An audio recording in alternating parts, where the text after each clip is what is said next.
MFs, welcome back. Hustle like you broke. Today, Thursday, July 16, should be airing around the 28th. Almost 2 weeks removed from the 4th. And of course, you know what that means. My co-host Kyle's favorite word, spike. Bringing out a little early today, sir. Kyle, what do you think of that, my friend? Okay, you got we got some sparks flying. We got some spikes. It's on, my friend. It's on. You not to say that anybody's winning or losing, but you won this particular round. Well, I will take it and I appreciate it. But as I say, airing around the 28th, by then we will know what has come out of the 4th. 28th also means, for anyone keeping track, that it is after the official start of the Major League Baseball season. More on that shortly. Groundhog Day abounds. U.S. has reached the point in the movie where we need to change our behaviors in more and different ways if we're ever going to get past this. Took a while for Bill Murray, seems to be taking a while for the rest of us. I really do recommend anyone that hasn't seen the movie, do so ASAP. Really does speak to the state of the world. If you've seen it before, see it again. You seen it, Dallas? I don't believe I have. Come on, Dallas. We are living in that movie right now. Banks. I know. Not my cup of tea. Have you seen it, Banks? Pucks of Tony Phil. Come on. I've definitely seen it. Exactly. Dallas, please do your homework. Please. You know, who's in it again? Oh, my goodness. Bill Murray, Andy McDowell, Chris Elliott. Yeah. It's just, yeah. I'll put it on my list. I've got plenty of time. I'll add it to my list. Yes, I'm aware. Nothing but time. Speaking of time, for those who say you've been cooped up inside for X number of months already, I want to ask you today to really think about this. Have we? Have we really? Have we really done everything we need to do to be a part of the solution and not a part of the problem? I see posts on social media from people I know claiming this whole thing is still a hoax, which blows my mind. One woman in particular, her son is the same age as mine. They go to the same summer rec program, which for me begs the question, should I be sending my son? Am I not actually following the prescribed method of getting past this thing? I'm not going to waste too much time today railing against ignorance or the willful blindness of those who think this is some political conspiracy. I have no interest in doing that today. I just suggest you please, anyone, everyone who doesn't know what's going on in the world, consider this handy-dandy little tool some call the Google. Search COVID-19 in any country other than the US. And you will see this shit is happening all across the globe. But I digress. No, I'll keep going. I was talking to a friend yesterday who said he's been stuck in Thailand since the beginning of March. I think actually some of my guests know this person, though I won't expose him. He was a prominent radio host in Boston for a number of years. In Thailand, they are preparing to reopen. They have a total population of just under 70 million people and only 58 reported deaths. 58 out of 70 million. Think about that. We in the US have 328 million people and 138,000 deaths. And we are raging, or should I say winning, if proportionally we had the same as they, we would have 272 total. I'm just going to leave that right there. And I'll move on. In the good news category, there's actually clinical trials happening right now. And I won't name the company. I don't know if there's any implications of saying I have stock in this company, anything like that. I don't want to go there. But they completed a round of trials. 45 out of 45 test subjects came back immune. So fingers crossed. There is good news coming. As for concert news, speaking of our department, I chuckle at that a little bit because there really isn't much to report. I will say in Germany, they are testing events of up to 1,000 people. Promoters are clustering groups, 4 to a box. Come with your friends. Stay separate. They figured out the access, the egress, the bathrooms, the concessions. Kudos to them. I know Chappelle has actually hosted 2 events where he did something similar. First, the comedy show 846 that I would encourage anyone who hasn't seen it to check out. One word of caution. Love Chappelle. One of my favorite all time. 846, not a comedy. He also hosted a music festival on the 4th. And I don't expect there to be any sort of spike coming out of that. Kyle, will you disagree with me? No. Thank you. Moving on. Elsewhere in the world, Australia has announced they're testing nightclub concerts with distancing measures. I wish them huge success. Pray for all involved, promoters, staff, artists, patrons, everybody. I pray it is such a resounding success they can provide a blueprint for the rest of us. I know that they are adapting certain provisions from Digby's organization. What was it again? Why am I blanking on that? Dallas, Kyle, Chris, somebody tell me. Anyone? Safety Alliance? Yeah, Safety Alliance. That's what it is. ESA, Event Safety Alliance. Thank you. Was escaping me. My apologies. Jim, please call me, whip me for missing that. But shout out to you in the ESA.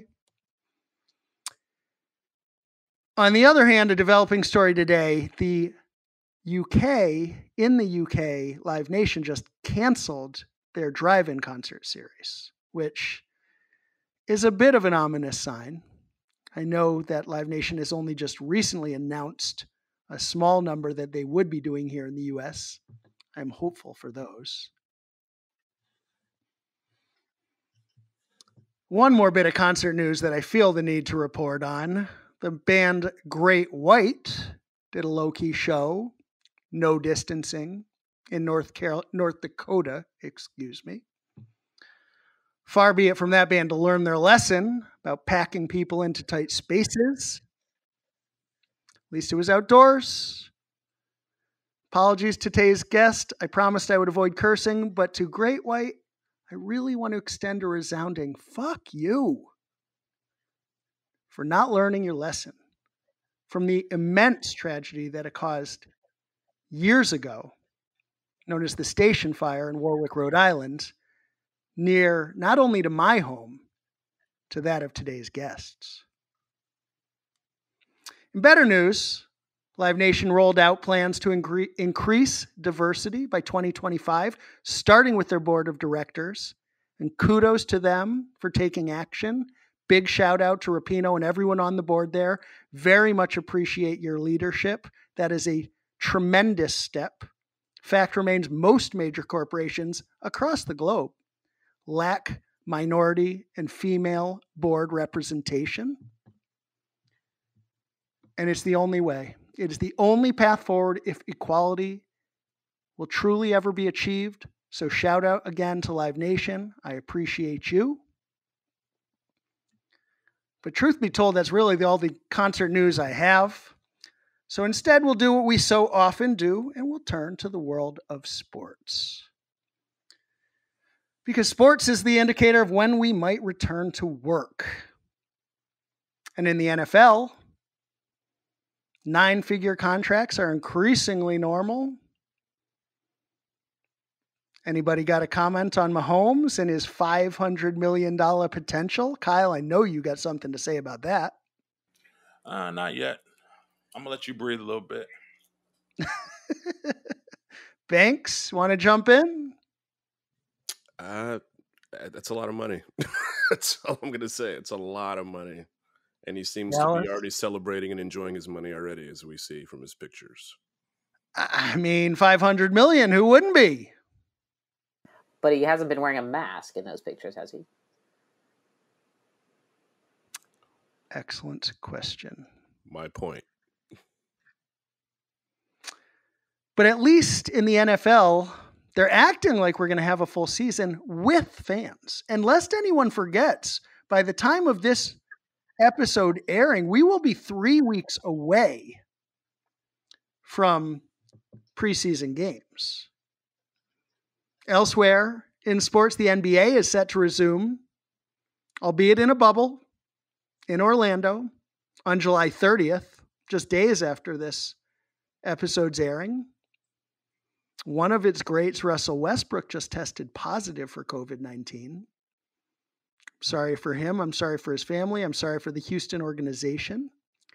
Certainly begs questions what the NBA is going to look like when it comes back. But soccer's back, strong and seemingly stronger than ever. And I mean, kudos to soccer, football, whatever you call it. Huge fan.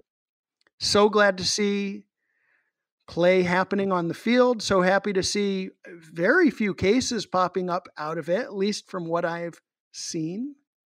And soccer's always been the strongest sport in the world, second to cricket. There are those who would argue it is increasingly taking over America's pastime, which again references our guest today, who I will be bringing out in just a couple minutes. Because Major League Baseball, as I said, is coming back in less than 2 weeks. We'll be back within days of our airing. First game's played on July 23rd. My home team, Boston Red Sox. First game on July 24th against the Baltimore Orioles. I know I will be watching. Which brings us to today's guest. Now, here at Hustle Like You Broke, we have made diversity a part of our platform since day one. Not only do we bring out diverse guests from time to time, but we are actually a diverse group of hosts, and with our guests always. But up until now, we've always stuck with people in the concert industry, which listeners that have had me heard me acknowledge more than once. Sticking too closely to the concert industry is part of my own pre-COVID failing as a professional who thought he had a diverse platform functioning in a variety of roles with a variety of clients, but always in the live concert space. So today we introduce 2 guests who cross over between concerts and sports. Both of them representing, again, my home team, the Boston Red Sox. She has been affiliated with the team going back to 2002, currently serves as the Director of Concerts and Entertainment. He has been in Major League Baseball for 42 years, including 35 with the Sox. He's also been involved with a wide range of philanthropic efforts I want to call attention to, focused on autism, focused on people with developmental disabilities. And in 2006, he was the recipient of the Spirit of Compassion Award. I don't know why I can't speak today, people. I'm sorry. I'm going to say this again. In 2006, he was the recipient of the Spirit of Compassion Award by the Massachusetts Association of Mental Health. And by the by, we hear from guest after guest on this podcast about the need for more compassion in our industry moving forward and in the world. And we speak about mental health issues frequently. So kudos to him. He currently serves as the Senior Vice President of Concerts and Entertainment. Together, they have overseen an incredible schedule of events at Fenway Park that I've been very fortunate to see a number of. We're talking about Bruce Springsteen, the Rolling Stones, Paul McCartney, Billy Joel, Zac Brown Band, Aerosmith, Jay-Z and Justin Timberlake, who at least one of my co-hosts was on tour with at the time, as well as one of the greatest spectacles I have ever seen on a concert stage, Roger Waters' The Wall. Please welcome Beth Krudys and Larry Cancro to the program. Thank you both for being with us today. Thanks for having us. Now, I do want to let our listeners know that Beth is actually not only working remotely, but is currently on a satellite circling Mars. So she's a little bit further away than the rest. But Beth, speak up. Let's make sure we can hear you. How you doing today? I am doing great, thank you. How are you doing? I am doing fantastic. We appreciate you being with us. I will say, Beth, you came to us by way of Mike Marchetti from Live Nation in Boston, who came to me by way of Bobby Schneider, production manager, who is a friend to all of us, who is recently on the program. Anybody that hasn't heard that podcast, it's an amazing two-part. Honestly, one of our best. And I want to give a shout out to Bobby because I made the mistake of referring to Bobby as an Oakland A's fan on the program. And I know because he lives in Oakland that he takes in a lot of A's games. And that's why I forgot that he is actually historically also a Boston Red Sox fan. So Bobby, shout out to you. Another shout out to the Sox. Thank you for helping me find Beth, bringing her and Larry on the program today. Appreciate you guys. And Beth, Larry, I'd love for both of you to tell us a little more about your backgrounds before we jump into it. And Beth, you for starters, my understanding is that it was actually a homeless person who influenced your decision to join the team. So can you tell us a little about that and a little about yourself? Oh, sure. I started my career at the Red Sox in 2002 as what they call one of the Fenway Ambassadors. That was a program that was started by our new and current ownership. And it was basically a part-time position at the Red Sox that had to as part of the fan services department. And I tried out to become a Fenway ambassador back in 2002. There was just an ad in a Boston newspaper saying the Red Sox are hiring. And they were looking for people who would sort of be the front line of their fan services department. So the people who would really interact with all the fans, answer phone calls, be out there in the community. So I applied for the position. I believe there were about 3,500 or so applicants for 25 positions. And it was a really unique process. It started in May of 2002, and I ended up getting hired for that particular position probably around the end of August in 2002. And that was a part-time position that I held for 2 years, and eventually knew that I really wanted to stay working for the Red Sox full-time, and Larry had a position open up. So in May of 2004, I interviewed with Larry, and sometimes these things take a little while. And so while I was part-time, I ended up taking a full-time position working with the state of Massachusetts on their Click It or Ticket program. And I was still part-time working for the Red Sox. And it was in August of 2004 that Larry reached out to say, please call me, please get in touch with me. I want to talk to you about the position that you interviewed for. And I waited a little bit because I was so certain that he was going to tell me I didn't get the job, because I thought, oh, he would have told me by now. And so I finally called him, and I was in Boston Common, and I called him and I said, "Hey, Larry, it's Beth." And he was actually taking out the trash. And he said, "Oh, I just wanted to offer you the position. I wanted to see if you'd be interested." And I knew that I really wanted to do it, but I had just committed to this job with the state, and I was a little nervous about having just started there and leaving again. So I called two people while I was sitting there. I called my mom, who I call all the time and always look to her for advice. And after I spoke with her, I talked to one of my best friends who used to work at the Red Sox, who had started out with me as a Fenway ambassador. I explained to both of them that I finally gotten a full-time offer from the Red Sox, and I was pretty sure I wanted to do it, but I wasn't positive. And when I hung up, I turned, and there was this lovely gentleman sitting there, a complete stranger, and he just looked at me, and he shrugged, and he said, "If I was you, I would take the Red Sox job."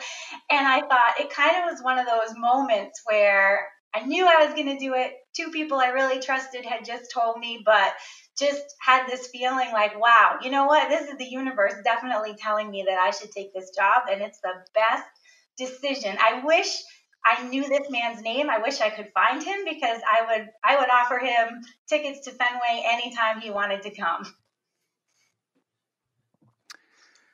And I just want to throw out there for anybody listening in, if you wish to impersonate this homeless person, you better have proof. But he was such a nice man, and we got to talking a little bit, and to me it was sort of like this divine intervention moment where somebody just happened to be there that I didn't even realize was sitting there the entire time, and I was definitely going to most likely say yes anyway, but I'm just so happy that I did. Well, sounds like a great decision to me. Got to admit a little bit of envy. I've always said working in sports was something I had to do at some point in my life. If a homeless person had told me I needed to take this job, I probably would too. And Larry, let's move over to you. And I just want to tell our viewers real quick, not only have you been in concerts and in sports for 42 years, but you are also the creator of Wally the Green Monster. And you introduced fan favorite song Sweet Caroline and Dirty Water at Fenway Park. I mean, one might say you have had a pivotal role in the life and times of Sox fans everywhere. So thanks to you. Well, thank you. It's nice for you to mention. It's kind of funny, as you were doing your opening monologue, I was starting to think, gee, if you hang around long enough, you see quite a few things. There were a few things you mentioned that I wish I could have interrupted and commented on, but you were talking about Groundhog Day. Well, I was a part owner, very, very small part owner of a minor league baseball team, and one of my partners was Bill Murray.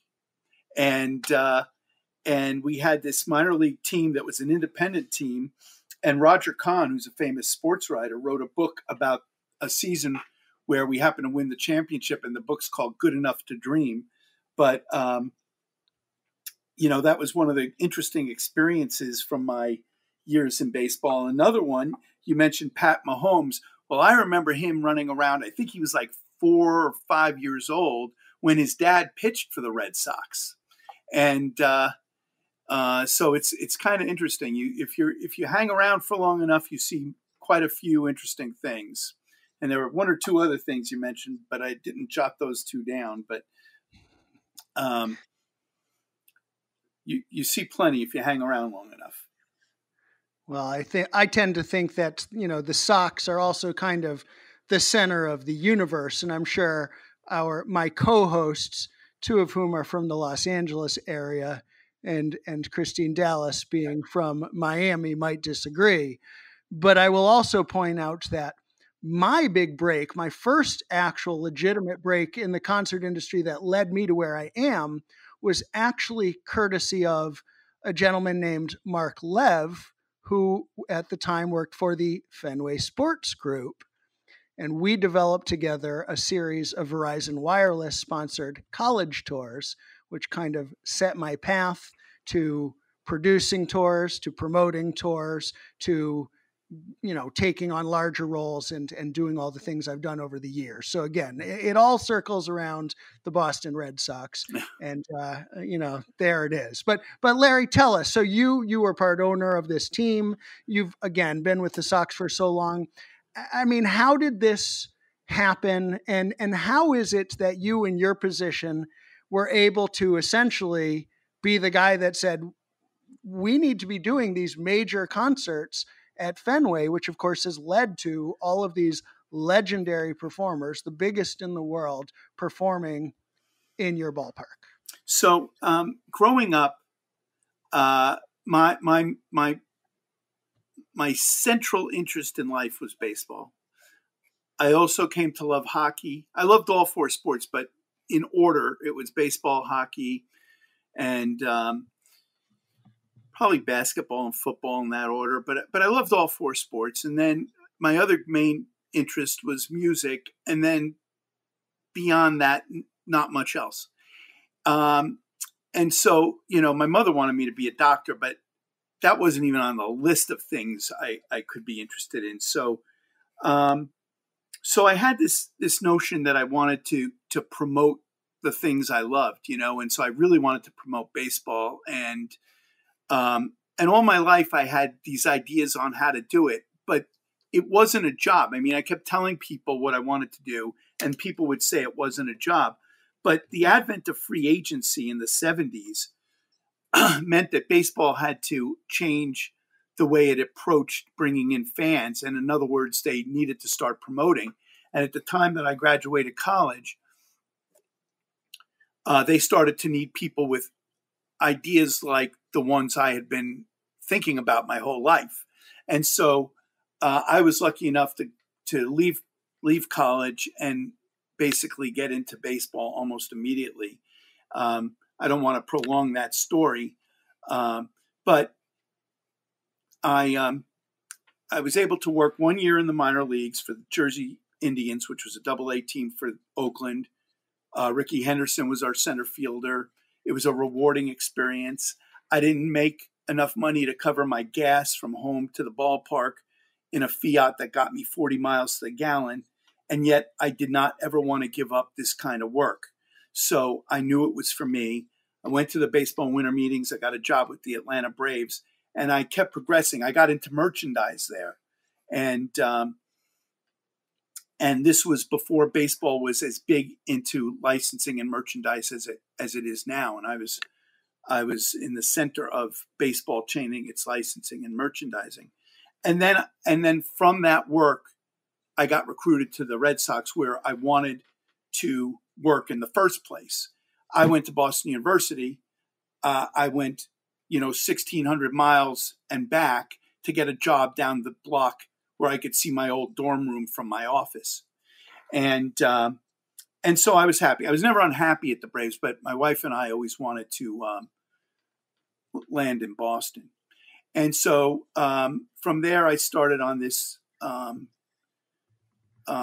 new endeavor. And the Red Sox, who are a very traditional organization, realized that now in this new world with this competitive nature to get players and everything else, you also had to be more competitive about getting fans and getting staff and everything else. And that's part of where I came in.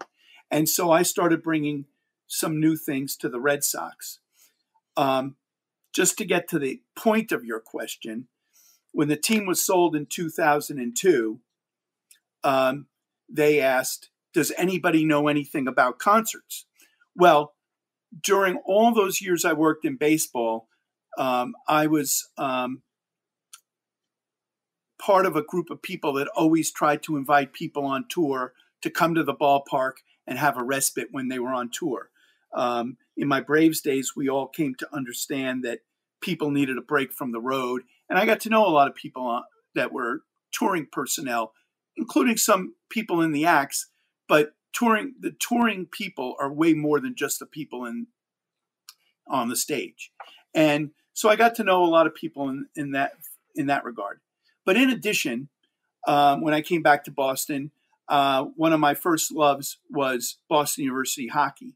And I got acquainted with one of my best friends, Don Law, who's one of the biggest people in the live music industry, and certainly the biggest in Boston. And he and I became hockey buddies. And that's how we knew each other for quite a number of years. And at one point, we tried to do a concert at Fenway, but the old drainage system and other things made it impossible. But when the new ownership came and said, does anybody know how we could possibly get a concert into Fenway Park? I raised my hand and they said, see what you can do. And I called Don and I called a couple of my touring friends that liked coming to the ballpark on a regular basis. And that's really how the whole thing got started. That's the short version. And that was pretty long. So that's how it all happened. Well, I love it. And I hope our listeners can already understand the crossover between sports and entertainment. And of course, we speak for, as we say, the hustlers, the behind the scenes people. So thank you for your acknowledgement of them. Thank you for your recognition. We had Patrick Dearson on the program, a great designer, recently reference how most people think that the crew is essentially the guy in a ratty t-shirt and a pair of shorts who runs up on stage and drops a mic stand every once in a while and doesn't know anything beyond that. So your recognition, the fact that you've taken care of them at the park so often, is greatly appreciated. But let me push you on it a little further. Having seen both sides much more and much better than any of us ever have, and both of you feel free to chime in with this one. I'm just curious if you can tell us about some of the commonalities that you've witnessed between sports and concerts. Well, Matt, the one thing I'd like to mention is there's an old joke that isn't so much a joke as you might think. They all say that all the athletes want to be rock stars and all the rock stars want to be athletes. For sure. And that really goes into the touring crowd and the front office, et cetera. I mean, John Henry, Tom Werner, back in the earlier years, Larry Lucchino, when he was our CEO, and now Sam Kennedy, who's our CEO, they all have a great love for music and the concert business. And what I find is that so many people in the concert business are equally enthralled with the baseball business. I know people that are tour managers that think it would be great to be a traveling secretary at a baseball team, which is kind of the corresponding job.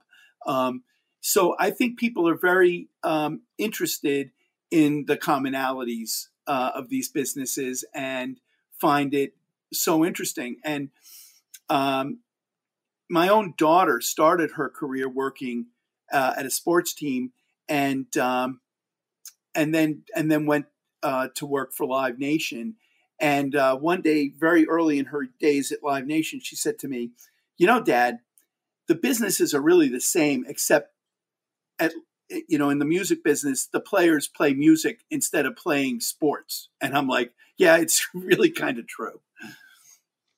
Well, I said before, I always want to work in sports myself. So I have to echo that. And I think you couldn't be more right. What about you, Beth? Any contribution here?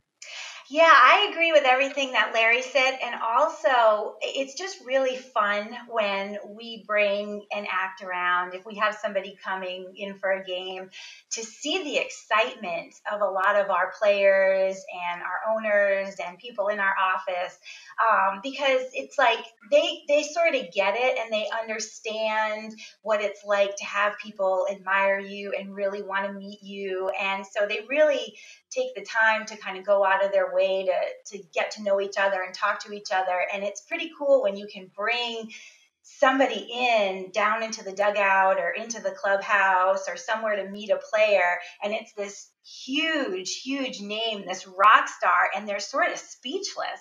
And then on the flip side, you see somebody who's this incredible MVP who everybody wants to know, and they are the same. They're so excited. And one of the things that I love is when we have a band come in and they've either never been to Fenway or they've only seen glimpses of it, and they walk out and they see what the ballpark looks like, and they are so excited to be there. And it's so great because we know they've been all around the world and they've gone to so many cool places, and they want to see the inside of the Green Monster, and they want to know if they can take some of the infield dirt home with them, and they want to play catch with their kids or, with their bandmates and things like that. And it's really cool. It's like the sports side of it really admires and respects and loves the music side of it, and the music side of it reciprocates. So I feel like Larry and I are so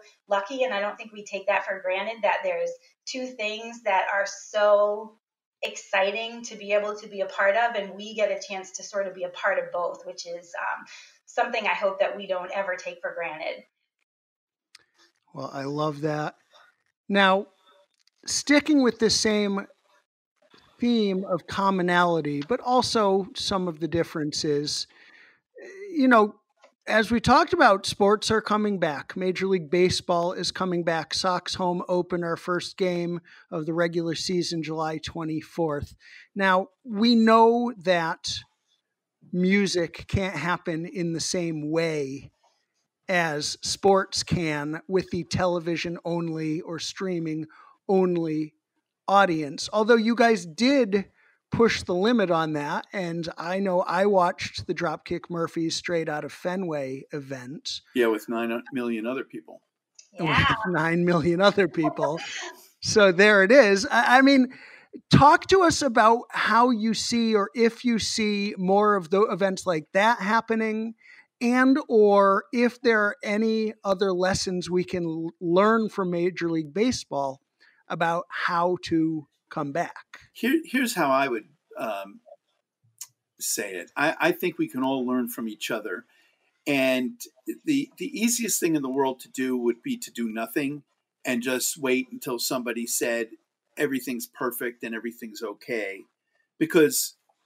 But then we don't know when that's going to be. Nobody knows when that's going to be. And, some people say, oh, it's going to be when there's a vaccine. But they don't even know when that's going to be, or if that'll work perfectly, or if that'll work for everybody. So my theory, my basic premise is we should all experiment a little and see what's safe and see what we can do and see how we can edge towards a better day each day. And if we try a few things and those things work and we can edge a little further, I think that's to everybody's benefit. And so, because doing nothing has its own negatives. It puts people out of work. It makes people depressed. It does damage of a different kind. So I think we should all dedicate ourselves to trying to do the best we can to do our jobs in society. I mean, I really thought baseball, wearing two hats, baseball and music, I think getting baseball games on TV is going to help some people have a distraction each day. Baseball is unique among sports in that it's an everyday sport. You wake up, something happens, you go to bed, tomorrow another thing happens. And I think it's important for people to have distractions to get their minds off negative things. And so I think the entertainment and sports industry as a whole provides that for people. And so, it's a different form of therapy. And so, but by the same token, it's an economic engine. It provides jobs for people. It provides an opportunity for people to work in various ways.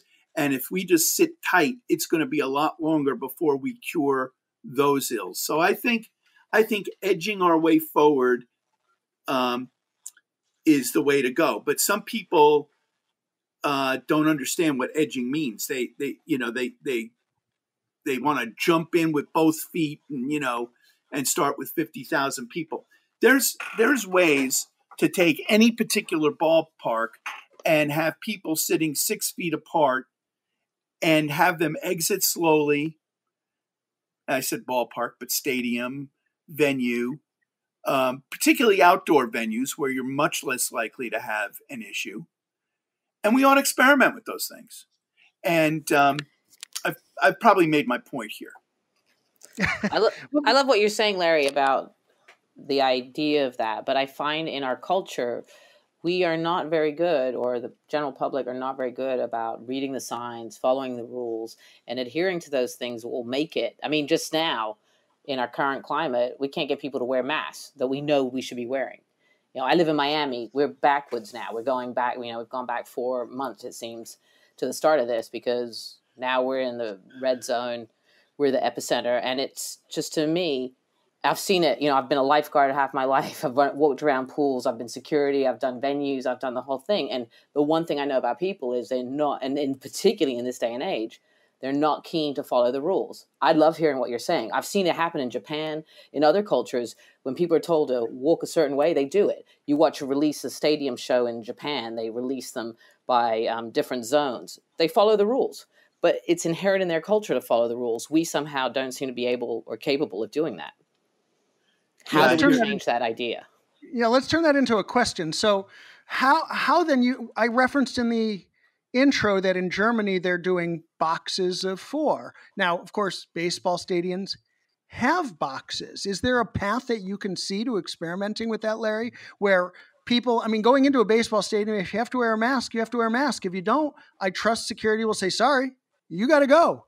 So do you see a path to that experiment happening? And is that this season? Is that next season? Well, just to be clear, I'm not in charge of these things, so I'm just speaking about this in a hypothetical. But, to Christine's point, culturally, we're not exactly like some of these other places. However, I see two things. One is the message does not come across clearly about things like masks. For instance, first Fauci said you don't need to wear them. Then he said you do need to wear them. And people's reaction is, well, which one is it? I don't get it. I don't like wearing it. I'm going to go with his first comment.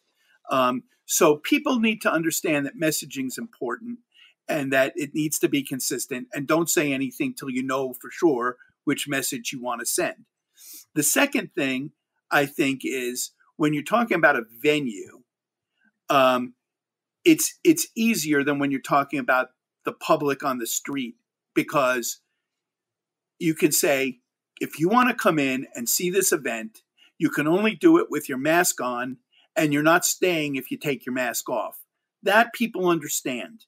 And I think it has to be clear, and it has to be, well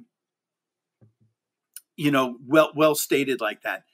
But what's happening is, Americans, they sit there and they look things up, and there's conflicting mask research and one thing and another. And so that's why I say in a venue, you can say, I don't care what the mask research is. This is how we're doing it here. If you want to come, that's a caveat of you entering this venue. Now, you just raised another interesting issue, though, and in my opinion, the biggest issue, which is not just the ability to enforce rules and enforce distancing inside the venue, but it's also a matter of what happens outside the venue, because, of course, the largest congregations of people coming in and out of Fenway and any other city venue in particular, they're all city venues, but I'm talking about the ones that are right downtown. It's the congregations of people, the inability to avoid people. You're not just within 6 feet, you are literally rubbing up against them as you are walking in and out. I realize this isn't your job, and there's got to be some way that we can secure this, but just looking at the concert industry, do you think that there is a way to make that work? Well, I'm not a doctor and don't pretend to be, but or a researcher, but I've been reading a ton of it because I guess we all have, or many of us have. it seems to me that the interesting thing about this quandary we're all in vis-a-vis COVID-19 is, we're all scared and we're all fearful. But the data does tell us a lot of stuff. For instance, like there's this debate right now about returning kids to school. But I think the numbers of kids that have gotten sick or died from this are extraordinarily low. And the number of people that have gotten sick under age 60 in the country are extraordinarily low. And I think what this has been about that we have not done well is separating out the people that are most vulnerable from the people that are not. Like, I would like to say to people, if you're 60 or over, coming to a venue right now is not a smart thing to do. And, you can't ban them from doing it, but it's really not a smart thing to do. It's also not smart to ride the subway or a number of other things, because this is a disease that attacks certain people, age-wise and comorbidity-wise. And if you could get people to use their common sense and decide whether they're in those groups, I am. That's why I'm in the basement. I think people could do better, and we could return some things back to a better sense of normalcy. Well, I like that. I like the way you're thinking and certainly appreciate it. I would add to that, of course, part of the concern is that the less vulnerable might carry the COVID. They might be asymptomatic, or they might just have mild symptoms, but they might just infect an older population. But again, to your point, you put 2 weeks between that or what have you in order to distance and give, the disease the time to work its course or what have you. Again, I don't know the science here, but I do believe there is a path, there is a way. If people want to go to an event, if they're safe and responsible and take the necessary amount of time before reconnecting with vulnerable family, that is an option. And I'll just leave that alone, because you also referenced rather humorously that you are home working in your basement. And we talked about Beth being on a satellite circulating Mars, thus she being so far away. I'm curious about working remotely, how that's been for you guys. And then I'm also curious about my biggest concern about the music industry coming back, which does translate to baseball, isn't just the ability to host an event in front of an empty stadium, but the fact that there is substantial travel required between the dates. And on a related note, the proximity to one another that not only the players but the working professionals, or in the concert industry, the artist and the crew, are to one another as they are moving from place to place, and whether that makes us more vulnerable as opposed to simply being able to do it in your home ballpark in front of no audience, in front of a television audience instead of a live audience. Beth, you want to talk to us about working remotely and also about the prospect of travel? Sure. I wish that you could see what my view is from where I am right now, because I live very close. I wish we could hear you. Oh, can you hear me now? Can you hear me now? No. Definitely yelling would help, please. Okay, so I live minutes away from the ballpark. I look out, and basically every view from every part of my apartment looks directly at Fenway Park. And I joke around that my nightlight is the sicko sign, because it's just on all the time at night. And so for me, it's really weird, because my home office actually looks directly at our office. And I can see everything that's going on during the day. I can't see the games happening, but I can actually see a little into the ballpark. And it's been really unique, because I know that I'm working from home, but I still kind of feel like I'm very connected to Fenway because I'm right here in the neighborhood. And what's really strange for me is I've lived in this same building for the past 13 years, right in the Fenway neighborhood. And this is the first summer where it's kind of quiet and we don't have people walking by and, you know, huge groups of people, and we don't have concerts happening and stuff. So that's taken a little bit of an adjustment, but I think, you know, we're a pretty small department. There's me, there's Larry, we have an assistant, and then we have someone who also helps us out seasonally. And we've really stayed well connected. I never did a Zoom before this all happened. And, you know, I've never done so many Zooms ever. And that has kept us well connected. And, you know, it's interesting. And, you know, we know people all around the world and they're all kind of dealing with the same concert stuff. So we try to stay connected with everyone. But it's a challenge. It's a challenge, but probably not so much for me just because I still do feel very connected being close to the ballpark. But poor Larry is there in his basement most of the time. So Matt, regarding your question about the safety of touring and whatnot, keep in mind that while we're at home for half the games, we have to travel to other ballparks for half, and so I think that for the concert industry, we'll be able to pass along a number of lessons from that. I can tell you this, our facilities department has done an outstanding job and has gone over the top, making sure that the ballpark is disease-free and is, supposedly we've been recognized throughout the baseball industry for having done the best job of, making our ballpark COVID-19 prepared.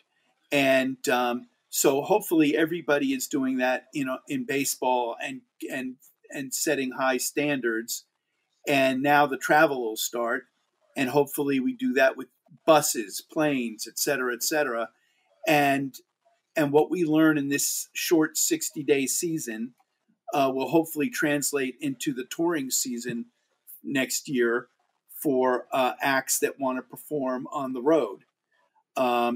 I do think there's a general benefit to the fact that most of baseball is played outdoors, and most of the dome stadiums are retractable, so you can play outdoors. I think being outdoors is much better for the general health of people than in the COVID-19 era than being indoors. But generally speaking, I think we will be able to translate what we learn to the concert industry, because at the end of the day, it's the same sort of thing. Travel, go into a venue, stay there for a certain period of time, travel again. And I think I'm not as worried about hotels as some people are, but I do think it's best to maintain your own buses if possible, planes if possible, because you want to make sure that that's all cleaned up to your specifications, I think. Well, and of course, I agree that there is overlap and lessons to be learned there.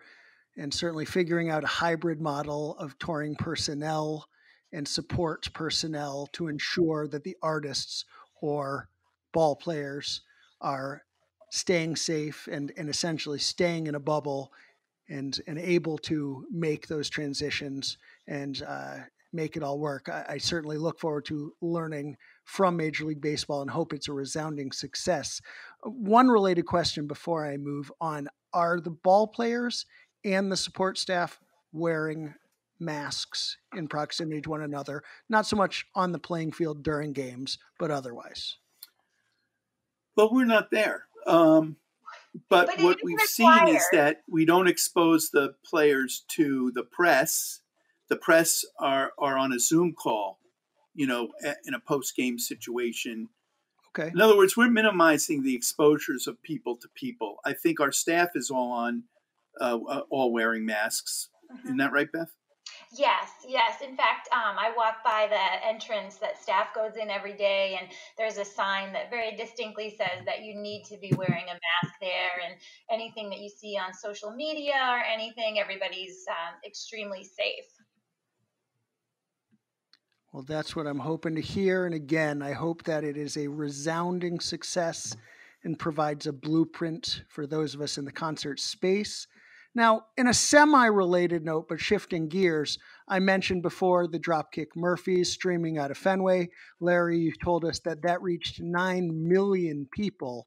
So I'm curious, where in baseball you go from ballpark to ballpark because one team is always playing against another from somewhere else, and you need to be able to go back and forth for sake of home field advantage and what have you.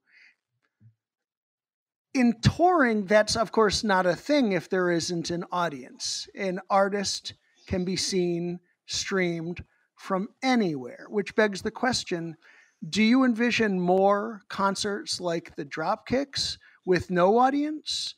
Or do you see artists touring during this pandemic and doing events in empty stadiums elsewhere? What do you see as a sensible method? And do you have anything else in the works that you can tell us about? Well, my immediate reaction is that um, the the Dropkicks did two very unique events pretty quickly in this whole pandemic, and that's one of the reasons that they were as successful as they were. What I'm noticing and what others in the industry have noticed is that you can do these things, you can do them a couple of times, and then they start to get passe very quickly, and people are looking for the next better thing. Um, so, I'm not sure you can do exactly that sort of thing again unless it has a new twist. However, if this were to go on for 3 years, I think people would take a show any way they can get it, because people do miss, what music brings to their lives. Of course, there's a lot of shows that have been taped with crowds that could be just replayed too. I think there's a lot of ways to do this. What I think is going to be damaged is the up and coming artist who doesn't have the opportunity to play in front of people and get to be known. But we were able to do a couple good shows that raised money for charity.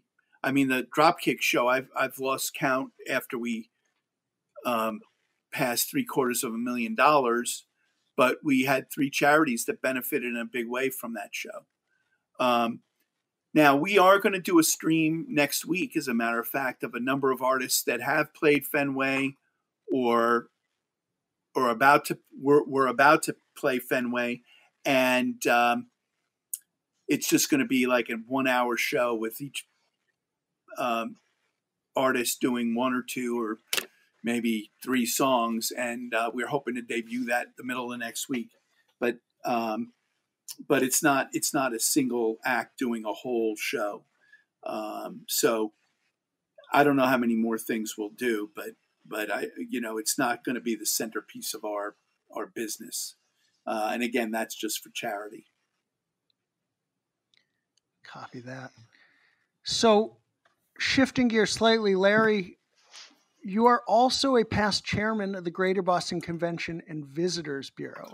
And Beth, you also have experience in your capacity working with the Sox, dealing with the tourism department in the city of Boston and what have you. So I'm curious if you have any thoughts, just general thoughts, separate from sports and entertainment per se, but thoughts on what's happening in the world and what we need to do to make things better, not only here in Boston, but elsewhere.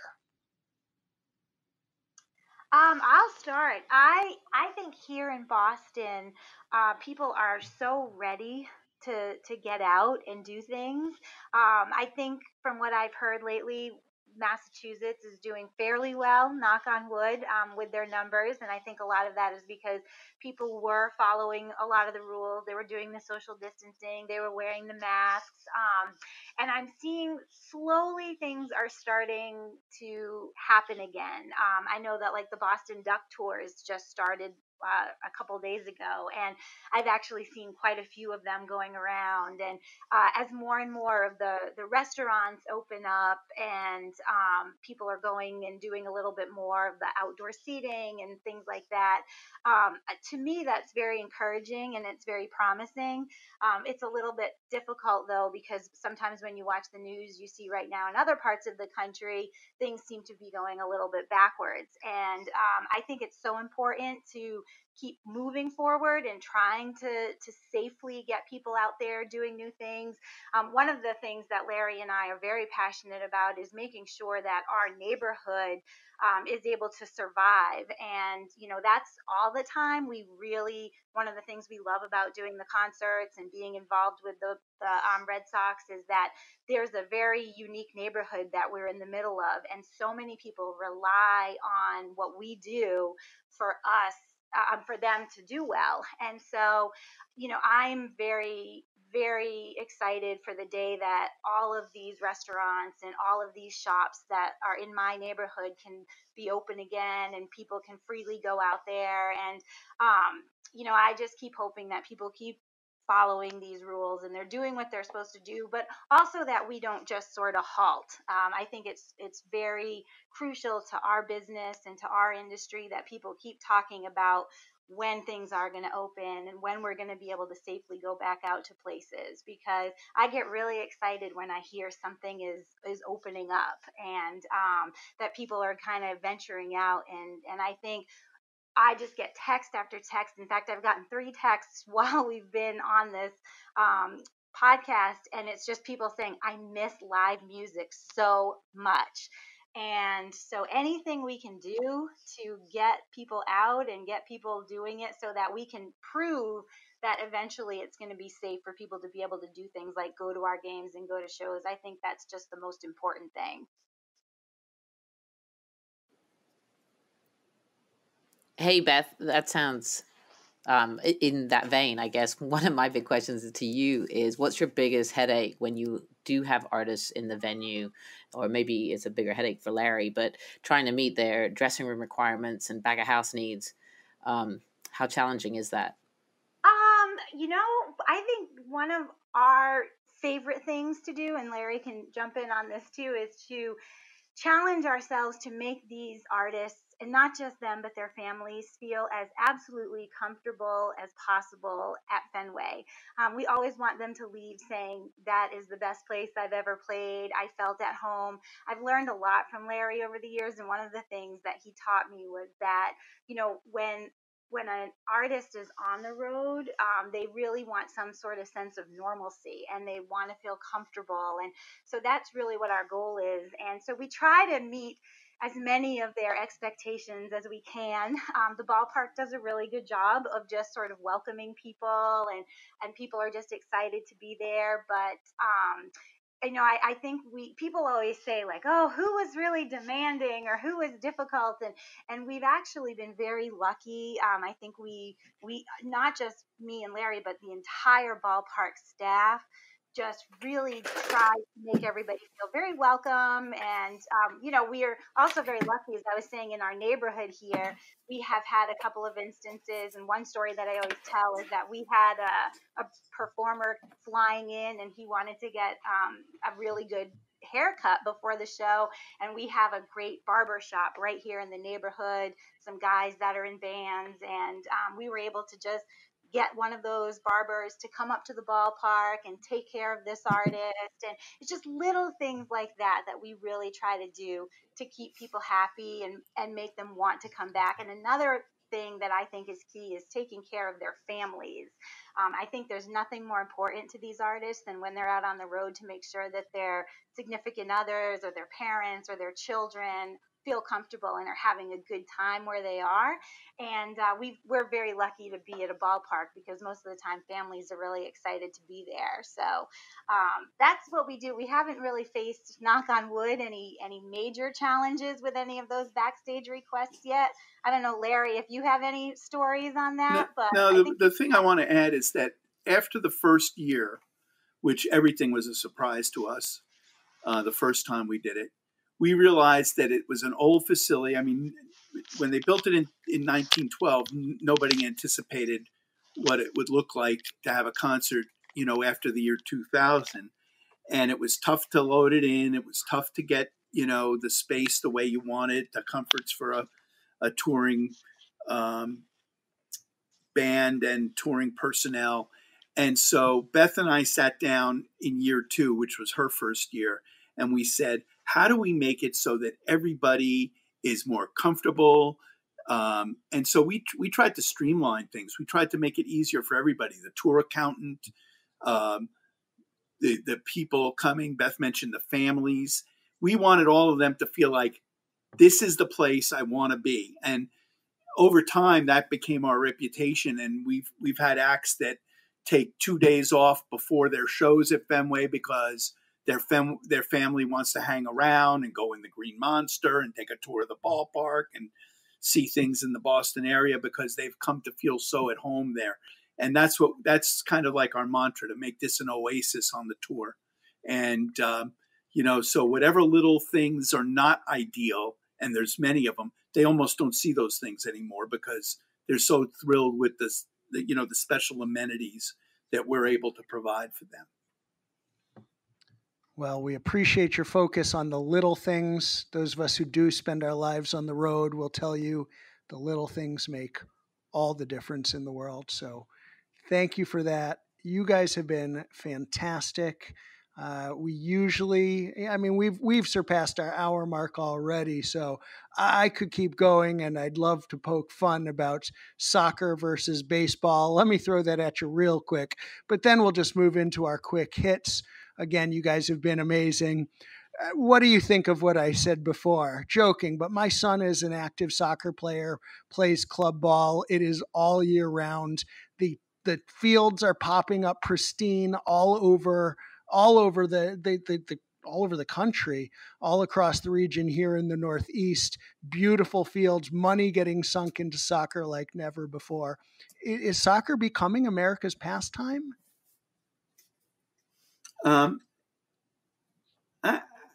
It's hard for me to say that per se.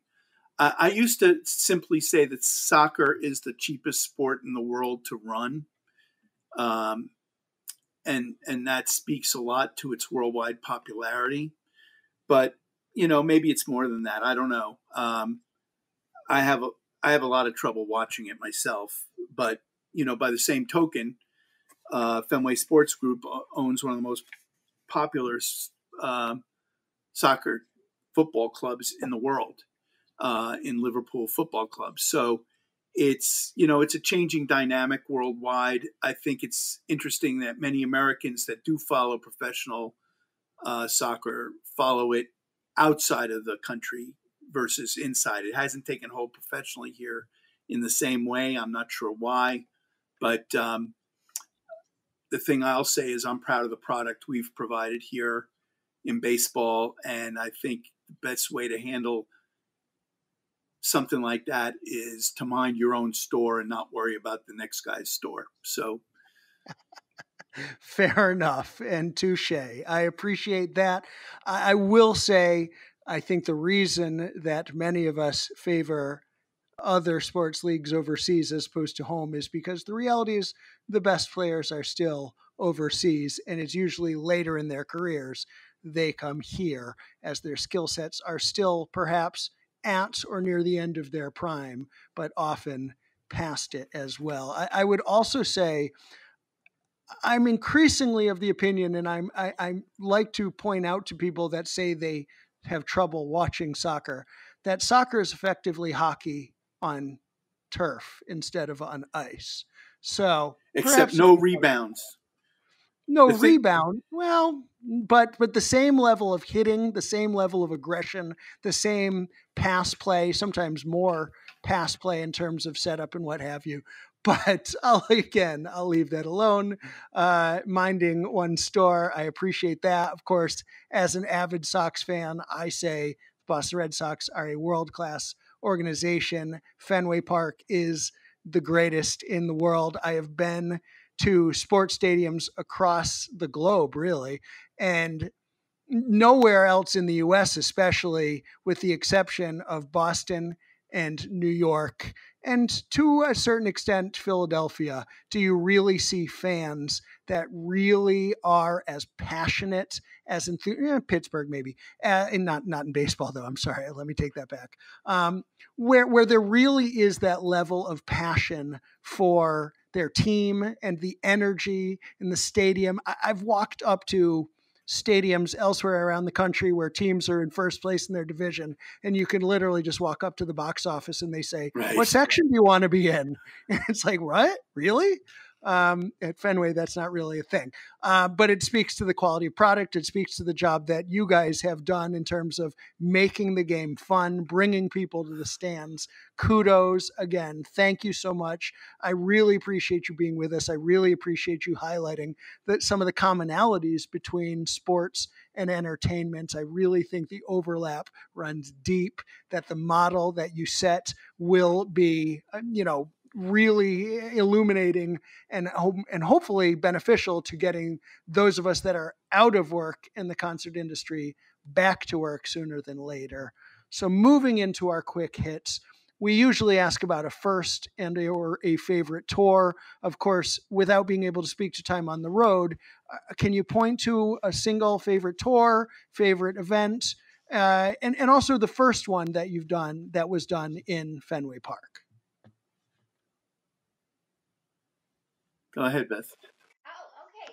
So my first concert at Fenway, I was still. Oh, she seems further away than ever. She must be on the backside of Mars at this point, Uh-oh. further and further.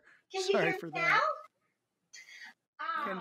Can she round the planet quickly and speak up a little bit, or should we just have Larry answer? Let's see. Can you hear me now? No better. Okay. Unfortunately not. Larry, how about you jump in? Okay. Well, it's kind of interesting, but it's kind of, my answer is generally like your children. I don't have any favorite children.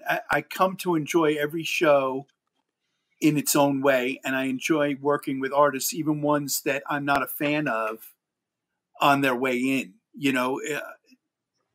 I can't explain it, but there's something very exhilarating about working with people that are artistic and whatnot. Now, there are a couple shows that stick out, and I know Beth always likes to mention, so I'll speak for her. The Rolling Stones shows that we did, it was the first two shows on their tour that started in 2005. It was at the largest stage in the world at that time. It was really incredible. It was an unbelievable experience. And you mentioned, I think, Matt, you mentioned the Roger Waters Wall tour. The technology on that was beyond belief. But if you take away those two things that are technology oriented, musically speaking, almost every one of these shows is very rewarding.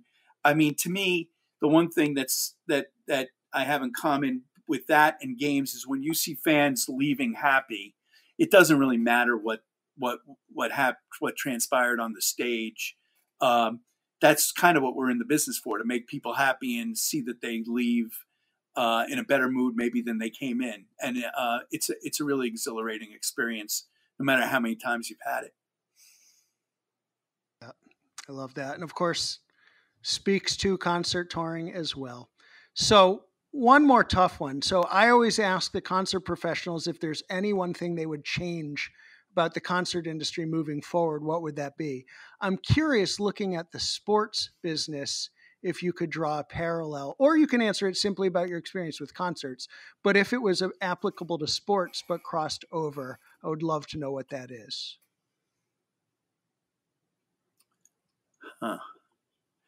I know when we first got in the business, what we wanted was to make stages lighter and faster to build and take out. And that's happened in the time that we've been doing this. So my biggest wish has come true. I would say it would be great to have more lead time to plan everything. You know, it would be nice to have your baseball schedules early, nice to have everything nice and neat on your concert schedule early, and be able to roll out all the sales with a little more time. I think everybody in the business, on both sides of this business, knows you're always scrambling. Everything's almost there's always a last minute component to everything you do. It'd be nice to have more time. I don't know how we would ever get more time, but that's one of the things I would love. I appreciate that. Beth, have you circled the Mars and can we hear you again? I don't think you guys can hear me. It's worse Unfortunately, she is on the dark side. With that in mind, I'll just jump to our final question. Do you have any shout outs or parting shots, Larry? And perhaps you can speak for Beth as well. Maybe she can text it over to you while you're giving your answer and you can do hers for her.